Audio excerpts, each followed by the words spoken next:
Hey guys WhatsApp, আজকের এই ভিডিওতে আমরা কথা বলবো ফ্যান্টাস্টিক ফোর ফার্স্ট স্টেপস এর অফিসিয়াল ট্রেলারটাকে নিয়ে। এবং ফ্যান্টাস্টিক ফোরকে নিয়ে এর আগে অনেকগুলো সিনেমাই হয়েছে, কিন্তু একটাও সেরকম আগেকার মতো বাচ্চা ছোটোবেলাকার মতো কিন্তু ভাইব ক্রিয়েট করতে পারেনি। লাস্টে যে ফেল্ড অ্যাটেম্প্ট সেটা ছিল 2015 সালে ফ্যান্টাস্টিক F4, মানে যাই হোক, মানে ওরা স্টাইলিশভাবে লিখেছিল কিন্তু সেটা অতখানিও ইন্টারেস্টিং হয়নি।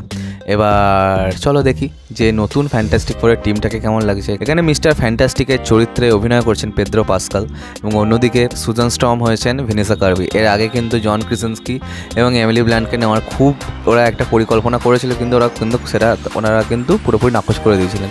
তো চলো দেখা যাক যে এখানে কেমন লাগছে। এটা পুরো মার্বেলের যে মেন টাইম লাইন 616 ওইখান থেকে বেরিয়ে কিন্তু এই গল্পটা, এটা একটা অন্য একটা মাল্টিভার্সে কিন্তু টেক প্লেস হচ্ছে, এবং এখানে আমরা একটা রেট্রো ফিউচারিস্টিক ওয়ার্ল্ড কিন্তু দেখতে পাবো। তো চলো বেশি কথা না বাড়িয়ে দেখি যে কেমন হয়েছে ফ্যান্টাস্টিক ফোরের নতুন সিনেমার ট্রেলারটা। 1 2 3 start. Welcome to the Baxter Building. We make a point to do family dinner every week. Sunday at 7 on the dot, no matter what.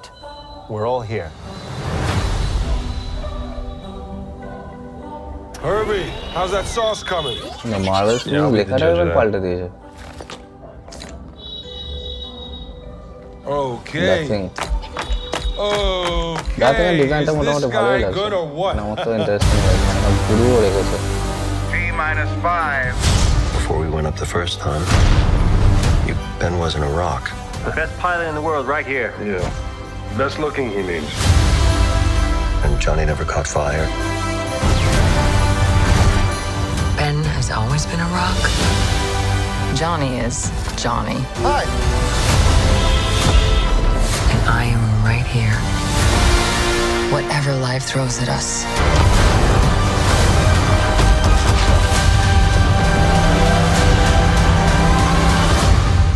As a family.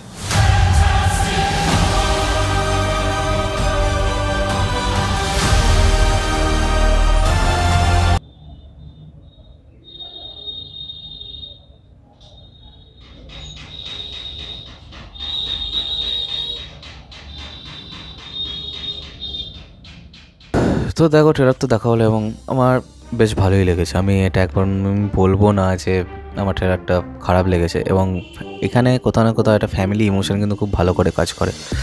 Family emotion খুব বেশিভাবে এই গল্পগুলোর মধ্যে কাজ করে, ফ্যান্টাস্টিক করে যে কোনো গল্পের মধ্যে।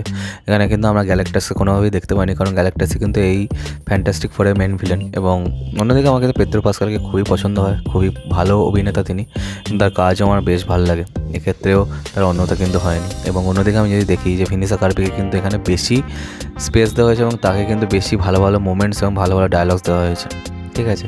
এবং এরা যেহেতু একটা সুপারহিরো ফ্যামিলি, আমি আগেই বললাম যে এখানে সুপারহিরো মানে এমন সুপারহিরো গল্পের মধ্যে কিন্তু যে স্টেক্সগুলো থাকে সেগুলো পুরোপুরি হিরোকেই ফেস করতে হয়, কিন্তু এখানে কিন্তু গোটা গ্রুপটাই কিন্তু ঝামেলা স্টেকগুলোকে ফেস করবে, ইমোশনাল আপ ডাউন হবে, এখানে সেরকম অনেক ভালো ফ্যামিলি ডাইনামিক্স হবে।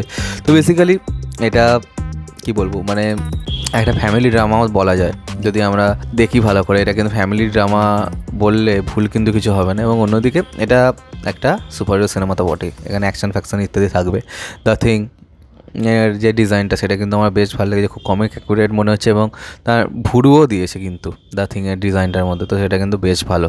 এবং মাইকেল জিয়াচিনো, তাকে তো মানে নো ওয়ে হোম থেকে তো আমার দারুণ লাগে। হ্যাঁ, তিনি যেরকম স্কোরস ডিজাইন করেন, ব্যাকগ্রাউন্ড স্কোর, এখানেও কিন্তু তার অন্যতা হয়নি, ব্যাকগ্রাউন্ড স্কোরটা কিন্তু রিয়েলি কুল। এবার আমি হয়তো অনেকদিন ধরে ফ্যান্টাস্টিক ফোর একটা সিনেমা দেখার জন্য ব্যাকুল হয়ে পড়েছিলাম, তার জন্য হতে পারে যে আমি এতক্ষণ এক্সাইটেড। তবে দেখি না কেমন হয়, একটা চান্স তো দিয়ে দেখাই যাক।